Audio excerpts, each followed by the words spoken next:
ছোট্ট গল্পটি হচ্ছে, রাজা তার উজিরকে বলে দিয়েছিল সকাল থেকে এটা কাজ করবা, এই কাজগুলো করবা। উজির বলেছিল যে আমাকে যে কাজগুলো বলেন কোনটা কখন গুরুত্বপূর্ণ কোনটা ছুটে যায় তার চেয়ে আপনি আমাকে একটা তালিকা করে দিলে ভালো হয়। একটা তালিকাও করে দিয়েছিল। তালিকা দেখে দেখে সে কাজ শুরুই করেছিল।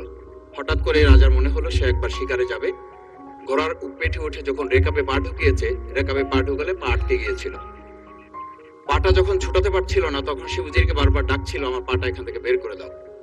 পাটা বের করতে যাচ্ছিল না উজির, কারণ উজির বারবার খুঁজছিল যে তালিকাটা করে দেওয়া হয়েছিল সেই তালিকার মধ্যে পা আটকে গেলে ওটা বের করে দেওয়ার বিধান ওখানে আছে কিনা। শেষ পর্যন্ত রাজার পা আর ওখান থেকে বের করা যায় নাই এবং রাজাকে মুক্ত করা সম্ভব হয় নাই বলে আমরা গল্পে জেনেছি। ঠিক আমার কাছে আজকে সংসদ এরকম একটা গল্পের মতো মনে হয়। আমরা জুলাই সনদে যখন আমাদের 4 বছরের সন্তানরা জীবন দিয়েছে, আমরা যখন দেখেছি বিগত 17 বছর উন্নয়নের কথা বলে আমাদের নির্বাচনকে ভুলে দেওয়া হয়েছিল, আবার বিগত 1.5 বছর আমরা লক্ষ্য করলাম যে সে সময় আমরা কেউ কেউ নির্বাচন এবং নির্বাচন বলে বলে আমরা আমাদের মাথা থেকে বিচার এবং সংস্কারটাই ভুলে দিয়েছিলাম।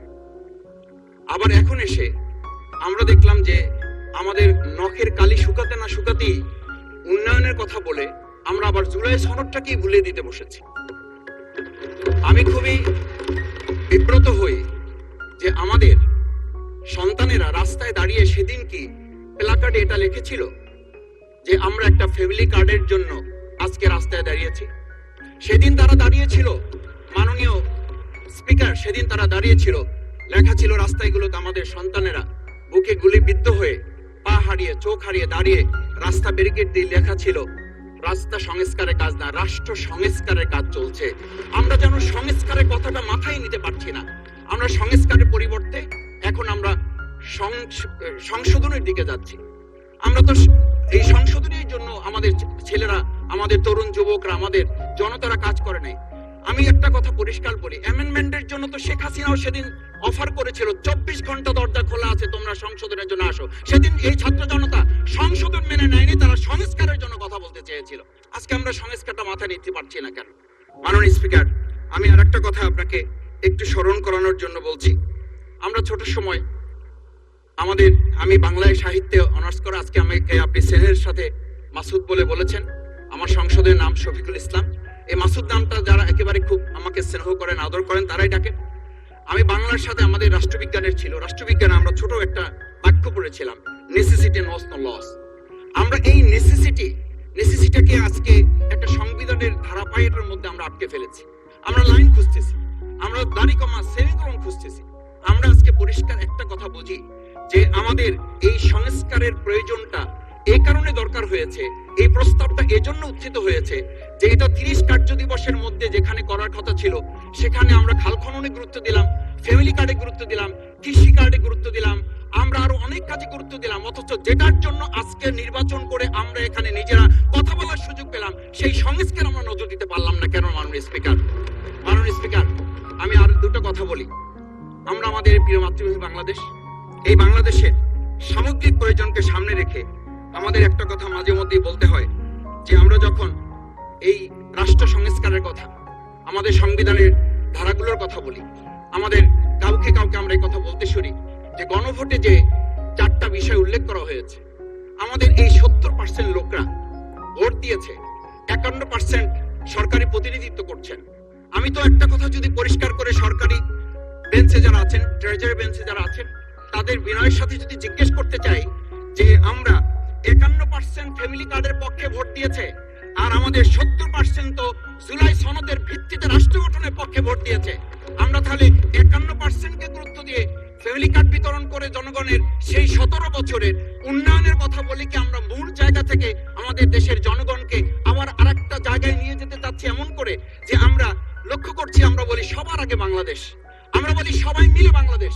আমি তো তা লক্ষ্য করছি না আমাদের আশঙ্কার জায়গাটা, আমাদের উদ্বেগের জায়গাটা, উৎকণ্ঠের জায়গাটা। মাননীয় স্পিকার, ওইখানে যে 11টা সিটি কর্পোরেশনের প্রশাসক বদল হয়েছে, আমরা কি লক্ষ্য করলাম না সবাই মিলে যদি বাংলাদেশ হয় তাহলে সরকারি দলের বাইরে একজন যোগ্য লোক, সৎ কি মানুষ ওখানে খুঁজে পাওয়া গেল না? মাননীয় স্পিকার, আরেকটা কথা বলি, 42টা জেলা প্রশাসক বদল হয়েছে।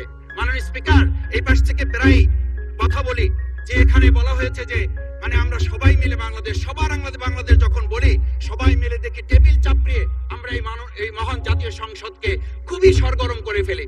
এই 42টা যে জেলা প্রশাসক নিয়োজিত হয়েছে, এই জেলা পরিষদে গোটা বাংলাদেশের মধ্যে আজকে এখানে যে কমিটি হয়, সেই কমিটিতে আমরা বলি ন্যায্যতার ভিত্তিতে আপনাদের থেকে 2 জন দেন, 1 জন দেন। মাননীয় স্পিকার, খুবই বিনয়ের সাথে জিজ্ঞেস করি, আমরা কি সেই নতুন বাংলাদেশের দিকে যেতে পেরেছি, যেই বাংলাদেশে এই 42 জন জেলা পরিষদের 1 জন জেলা পরিষদকে আমরা কাউকে খুঁজে বের করতে ওখানে ন্যায্যতার ভিত্তিতে দিতে পারলাম না? মাননীয় স্পিকার, আমরা তত্ত্বাবধায়ক আমাদের অন্তর্বর্তীকালীন সময়ে যখন 1-2 জায়গায় এরকম প্রশাসক নিয়োগ হয়েছে, আমরা করে বললাম এটা সংবিধান লঙ্ঘন এবং এটা গণতন্ত্রের সাথে সাংঘর্ষিক। আজকে গণতন্ত্রের নির্বাচনের ভিত্তিতে আমরা যখন একটা সরকার পেলাম, সেই সরকারে স্থানীয় নির্বাচনের দিকে না গিয়ে যেখানে সরকারের প্রশাসক ছিল তাদেরকে তড়িঘড়ি করে বদল করে বিশ্ববিদ্যালয় গেলে থেকে শুরু করে নিজ দলীয় লোক গ্রহণ করে আমরা কি এটা বলতে পারি যে সবাই মিলে বাংলাদেশ এবং সবার আগে বাংলাদেশ আসলে এটা আমাদের দেশে আসছে? আমরা বলতে পারি না বিধায়ী আজকে জুলাই সনদ বাস্তবায়ন এবং তার ভিত্তিতে আমাদেরকে এখানে শপথ গ্রহণ করানো হয়েছে। আমাদের এই ট্রেজারি বেঞ্চ থেকে আমাদেরকে বলা হয় এটাই নাকি অবৈধ হয়েছে। অবৈধ একটা কাজ জাতীয় সংসদে আমাদের কাছে কাগজ প্লেস করেছে কে? যারা প্লেস করেছে তাহলে তাদেরকে তো আগে আইনের আওতায় নিয়ে আসা উচিত। এই অবৈধ কাজে আমাদেরকে কারা সহযোগিতা করেছেন? এই অবৈধ প্ররোচনা আমাদেরকে কে দিয়েছেন? এটা তো আমরা জোর করে কেউকে ঘরের পকেট থেকে আমরা নিয়ে আসি নাই। মাননীয় স্পিকার, আমি তো বাউফল থেকে আমার এই মানে সংস্কারের শপথের জন্য আমি তো কাগজ বাউফল থেকে নিয়ে আসি নাই, এখান থেকে দেওয়া হয়েছে।